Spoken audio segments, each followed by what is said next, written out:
আসসালামু আলাইকুম প্রিয় ভিউয়ার, এমএস অফিস কোর্সের প্রথম পর্বে আপনাদেরকে স্বাগত জানাই। মাইক্রোসফট অ্যাপ্লিকেশন সফটওয়্যারটি এমন একটা সফটওয়্যার, কম্পিউটারে ডাটা প্রসেসিংয়ের কাজ করতে গেলে অবশ্যই আপনাকে অফিসের কাজ জানতে হবে। এমএস অফিস সফটওয়্যারটির সবচেয়ে বেশি ব্যবহার হয় Word, Excel, PowerPoint, Access, Outlook, Publisher. আমি আপনাদের ধারাবাহিকভাবে সবগুলি মডিউল শেখাবো, তাই সুতরাং সাবস্ক্রাইব করে সাথেই থাকুন। প্রথমে আমি ওয়ার্ড প্রসেসিংয়ের শেখাবো, কারণ ওয়ার্ড প্রসেসিংয়ে যদি আপনি শিখে ফেলেন, বাকি 5টি মডিউলের 75% কাজ আপনার শেখা হয়ে যাবে। আজ আমি যে সকল বিষয়ে শেখাবো: মাইক্রোসফট অফিস ওয়ার্ড কীভাবে আপনি ওপেন করবেন, Microsoft Office Word start menu এবং টাস্কবার কীভাবে পিন করে রাখবেন, যাতে সহজেই আপনি পরবর্তীতে কাজ করতে গেলে আপনি হাতের মাথায় পেয়ে যান। তারপরে মাইক্রোসফট ওয়ার্ড 2019-এর স্ক্রিন পরিচিতি, মানে পুরো মেন স্ক্রিনটা, যে স্ক্রিনটা আছে, স্ক্রিনের কোন জায়গার কোন কাজ বা কী নাম, সেটা আপনাদেরকে দেখাবো। তারপরে অফিস ফাইল বাটনের কাজ দেখাবো, রিবন ট্যাবের পরিচয়, তারপরে গ্রুপস এবং ডায়লগ বক্স লাউঞ্চার বাটন।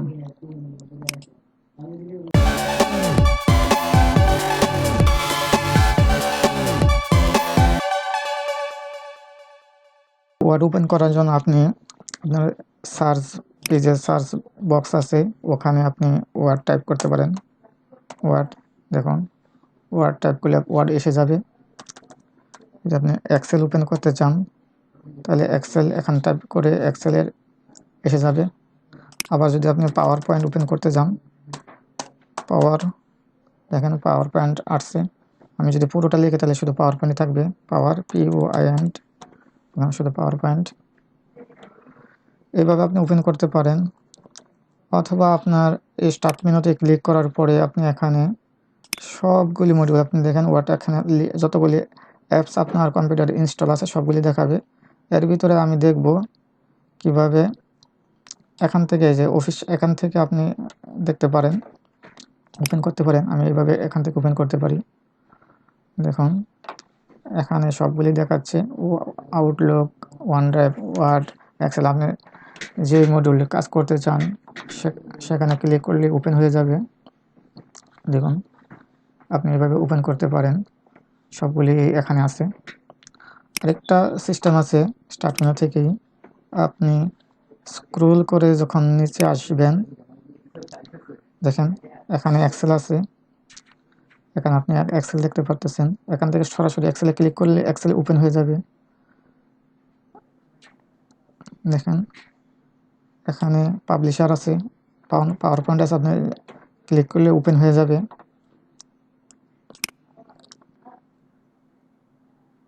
দেখেন এখানে মাইক্রোসফট ভিজুও, এটা অফিস 19-এর একটা মডিউল। দেখুন লাস্ট এই যে ওয়ার্ড, এগুলি লেটার অনুসারে সাজানো হয়েছে, অ্যাসেন্ডিং ডিসেন্ডিং হয়েছে লেটার অনুসারে, ডব্লিউ, এই জন্য লাস্ট এটা পাওয়া গেছে। তাই কেউ যদি না পান, তাহলে ভয় পাওয়ার কিছু নেই, সার্চ করে পেতে পারেন, অথবা আপনি টাইপ করে, অথবা এখান থেকে স্টার্ট মেনু থেকে পেতে পারেন। তো আমি এখান থেকে ক্লিক করে দেখুন ওয়ার্ড অফিস 19 ওপেন হচ্ছে। দেখুন এখানে একটা ব্ল্যাঙ্ক ডকুমেন্ট আপনি ওপেন করতে পারেন এখান থেকে। আমি এখান থেকে এগুলির কাজও আমি আগামী সামনের যে পর্ব আসে সেখানে থেকে দেখাবো, এগুলি কি, এই ব্যাপারে আলোচনা করব। আজ আমি একটা ব্ল্যাঙ্ক ডকুমেন্ট নিয়ে আপনাকে স্ক্রিন পরিচিতি দেখাবো। ওপেন হয়ে গেছে। দেখুন এখানে যেই ডকুমেন্টের নাম দেখতে পাচ্ছেন, যে ডকুমেন্ট 1, আমি ডকুমেন্টের কোনো নাম দেইনি, এই জন্যে এখানে ডকুমেন্ট 1 লেখা আছে। এটাকে বলে টাইটেল বার, এটাকে টাইটেল বার বলা হয়। আর এই যে ট্যাবগুলি আপনি দেখতে পাচ্ছেন টাইটেল বারের ইমিডিয়েটলি নিচে, এটাকে রিবন বলে, রিবন বা ট্যাব বার আপনি বলতে পারেন। এই যে এই রিবনটাতে আপনার যে এগুলি আছে সবগুলি আপনার এক একটা ট্যাবের আন্ডারে অনেক ফাংশন আছে, অনেক কাজ আছে। এগুলি বিস্তারিত আপনাদেরকে প্রত্যেকটা একটি একটি করে দেখাবো। তারপরে এদিকে দেখুন, এটা হয়তো সবাই জানেন আপনারা, এটা একটা মিনিমাইজ, এটা রিস্টোর এবং এটা ক্লোজ বাটন। এটার কাজটা আমি আপনাদের দেখা দিচ্ছি। মিনিমাইজ হয়ে গেছে, আবার রিস্টোর হয়ে গেছে। এখানে দিলে ক্লোজ হয়ে যাবে, এটা ক্লোজ করার বাটন। তারপরে এখানে কিছু কাজ আছে দেখুন, এখানে মার্জিন শর্টকাট কিছু কুইক অ্যাক্সেস বার, এটা তাড়াতাড়ি আপনি কাজ করার জন্য মার্জিনের জন্য যাইতে পারেন। যে এখান থেকে সেভ ফাইল, এগুলি কাজগুলি আপনি করতে পারেন। নতুন একটা ডকুমেন্ট ওপেন করার জন্য এখান থেকে নিতে পারেন, অথবা আপনি ফাইল এখান থেকে নিউ হিসেবে নিতে পারেন। দেখুন এখান থেকে নিতে পারেন। এখানে আপনার এখানে এই অপশনের ভিতরে অনেক কাজ আছে। দেখুন এই কাজগুলি আমি পরবর্তীতে দেখাবো। সামনের যে টিউটোরিয়াল আছে কীভাবে আপনি আপনার ডকুমেন্টটি কীভাবে আপনার স্পেলিং চেক করা সেট আপ করবেন, upper case, down case, ascending, descending, এগুলি সমস্ত কিছু এখানে অনেক কিছু আছে যেগুলি আপনি কনফিগারেশন করে নিতে পারেন আপনার ওয়ার্ড প্রসেসিং মডিউলে। তারপর এই যে বাটনটা আপনি দেখতে পাচ্ছেন, এটা হচ্ছে ইনসার্টশন বা ইনসার্টশন পয়েন্ট। এখান থেকে শুরু হবে, আপনি যদি কোনো কিছু টাইপ করতে চান তো এখান থেকে শুরু হবে। যেমন দেখুন এই যে এখান থেকে শুরু হয়ে গেছে। তারপরে দেখুন নিচের দিকে যদি আমি আসি, দেখুন নিচের দিকে এখানে পেজের স্ট্যাটাস, এটা হচ্ছে আপনার স্ট্যাটাস বার, যে আপনার কয়টা ডকুমেন্ট আছে। আমার একটা পেজে আছে, একটা পেজে একটা। আমি যদি আরও বেশি আমার ডকুমেন্ট প্রসেস বা লিখতে লিখতে আমি যদি আরও পিছনে চলে যাই, তা আরও অনেক কিছু এখানে দেখাবে, 2টা পেজ 3টা পেজ এরকম দেখাবে। আবার এখানে ওয়ার্ড, কয়টা ওয়ার্ড আমি টাইপ করছি দেখুন, আমি দেখাচ্ছি।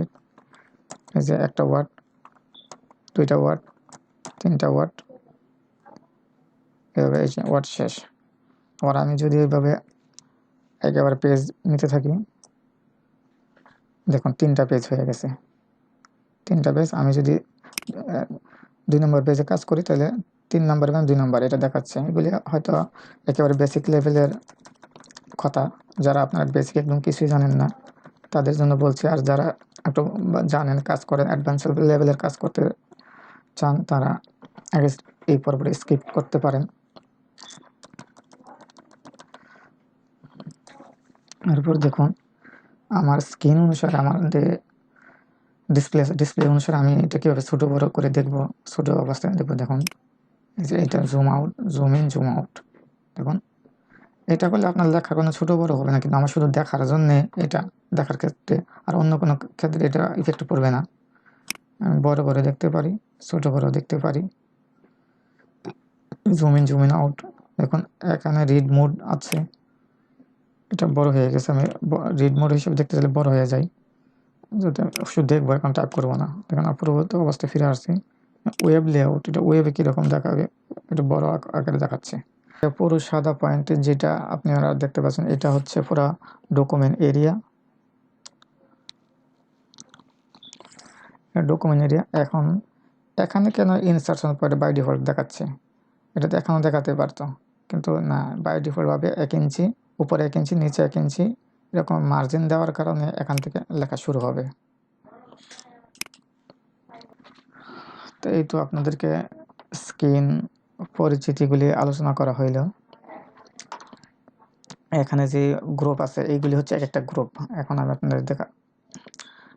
আমি আপনাদেরকে গ্রুপিং বিষয়ে বলবো। দেখুন প্রত্যেকটা ট্যাবের আন্ডারে কিছু গ্রুপ ফাংশন আছে। দেখুন এটা ক্লিপবোর্ড, এটা হোমের আন্ডারে ক্লিপবোর্ড, হোমের আন্ডারে ফন্ট, প্যারাগ্রাফ, স্টাইল এবং এডিটিং। এই যে দেখুন এক একটা গ্রুপ। আবার ইনসার্ট ট্যাবের আন্ডারে দেখুন page, table, illustration, add ins, media, link, comment, text, এই দেখুন সিম্বল। এক একটা এরকম গ্রুপ, প্রত্যেকটা গ্রুপের ডিজাইন গ্রুপের সাথে দেখুন ডিজাইন সংক্রান্ত যত আছে সবগুলো ডকুমেন্ট ফরম্যাটিং। দেখুন এই গ্রুপটা। লেআউট, দেখেন লেআউটের মধ্যে পেজ সেট আপ, লেআউটের পেজ সেটআপের যত ফাংশন আছে, যত কাজ আছে সব এখান থেকে আপনার করতে হবে। দেখুন যে প্যারাগ্রাফটা কীভাবে ফরম্যাটিং করব, কী করব, দেখেন অ্যারেঞ্জমেন্টের আছে। এভাবে আপনারা প্রত্যেকটা দেখাবো। তারপরে দেখুন ডায়লগ, আমি যদি ডায়লগের জন্য দেখুন এই যে এখান থেকে আমি নিতে পারি, অথবা আমার দেখুন এখান থেকে যদি আমি ফন্ট নিতে চাই, দেখুন এখান থেকে এই যে এইটার ডায়লগ হিসাবে আপনাকে আমাদেরকে দেখাচ্ছে।